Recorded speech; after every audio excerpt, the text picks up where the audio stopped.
Here's the brief news from the world over this week.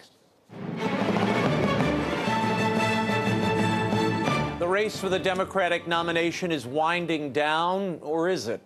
The last 6 Democratic state primaries take place on Tuesday, including the big prize, California. Neck and neck in the latest polls, former Secretary of State Hillary Clinton and Vermont Senator Bernie Sanders are now campaigning nonstop out west. A win by Sanders in California could mean trouble for Clinton.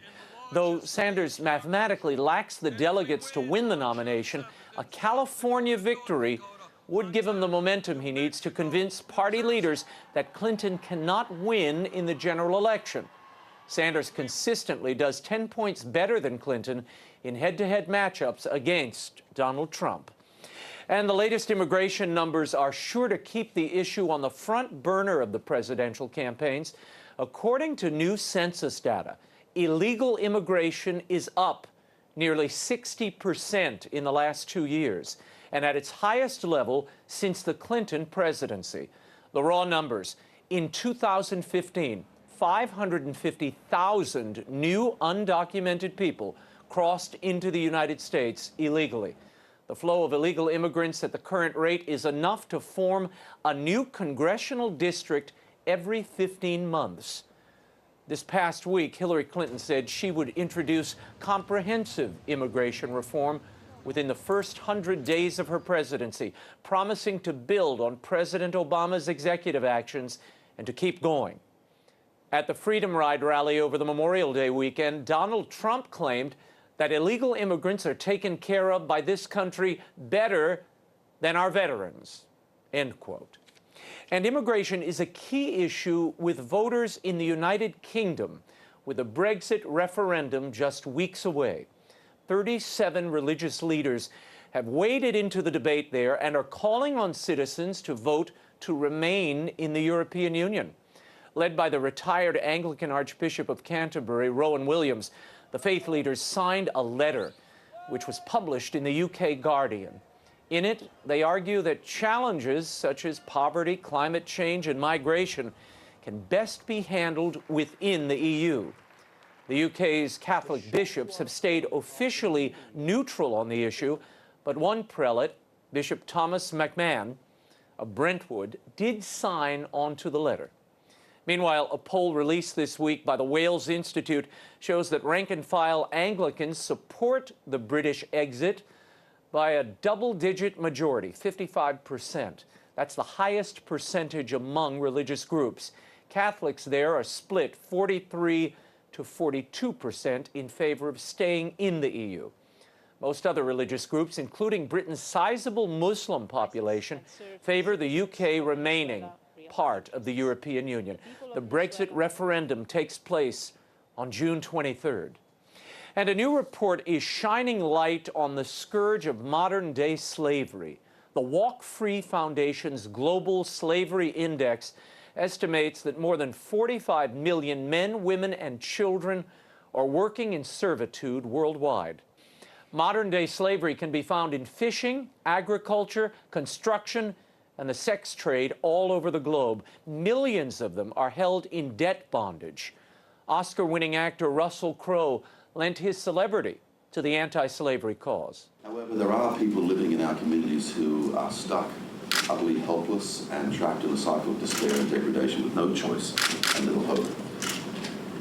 As an actor, my role is often to portray raw human emotion, but nothing really compares to the reality of the lives reflected in the report that's being published today.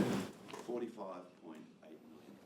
Among the worst offenders, 26 million slaves can be found in India, China, Pakistan, Bangladesh, and Uzbekistan. North Korea, Cambodia, and Qatar are among the nations with the highest percentage of slaves among their populations. And the Vatican's top liturgical official is encouraging a return to the traditional celebration of the Mass, ad orientem, that is to say, having the priest facing east along with the congregation. In an interview with the French publication Christian Family, Cardinal Robert Sarah, prefect of the Congregation for Divine Worship, noted that the reforms of the Second Vatican Council did not require priests to celebrate Mass facing the people. He said the posture was introduced and was a possibility, but not an obligation. Cardinal Sarah said, while it is appropriate for the scriptures to be proclaimed facing the people, as soon as we reach the moment when one addresses God, from the offertory onward, it is essential that the priest and the faithful look together toward the east, ad orientem. He added that no special permission is required to celebrate the Mass this way. On the contrary, it, quote, corresponds exactly with what the Council Fathers wanted. Pope Francis honored some of Hollywood's biggest stars this week. On Sunday, the Holy Father recognized actors George Clooney, Richard Gere, and Salma Hayek for their contributions to a global educational initiative. The Schools of Encounter initiative was founded by Pope Francis soon after he became Pope in 2013. According to its website, Schools of Encounter connects technology with arts and sports in order to promote social integration and the culture of encounter for peace.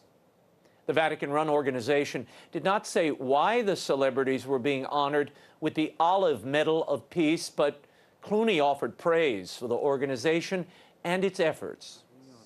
This is a wonderful program that we're working on here, to see so many different religions talking about inclusion, because the one thing that we know, and it starts with schools, is that hatred and bigotry has to be taught.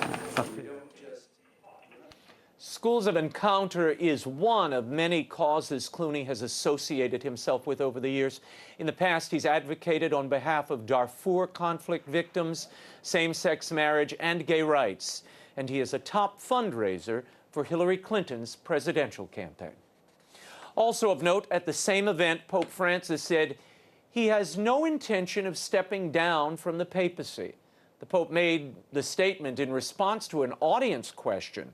He said, quote, "I never thought of quitting being Pope or leaving because of the many responsibilities," end quote.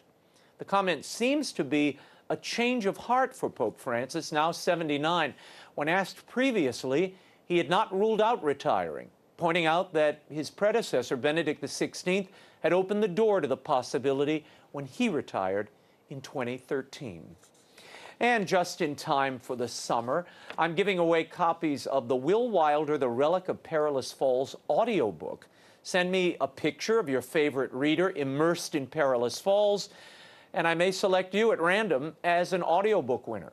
You can tweet the picture to me or email them to Raymond at RaymondArroyo.com. And you folks in Cincinnati and Houston, I'm coming your way. Prepare. On Monday, June 6th at 5 p.m., I'll be signing books at the Catholic Shop in Cincinnati. Then I'll be in Houston, starting on Friday, June 10th, at St. Ignatius Loyola Catholic Church in Spring, and finally on Sunday, June 12th, at Our Lady of Walsingham Church.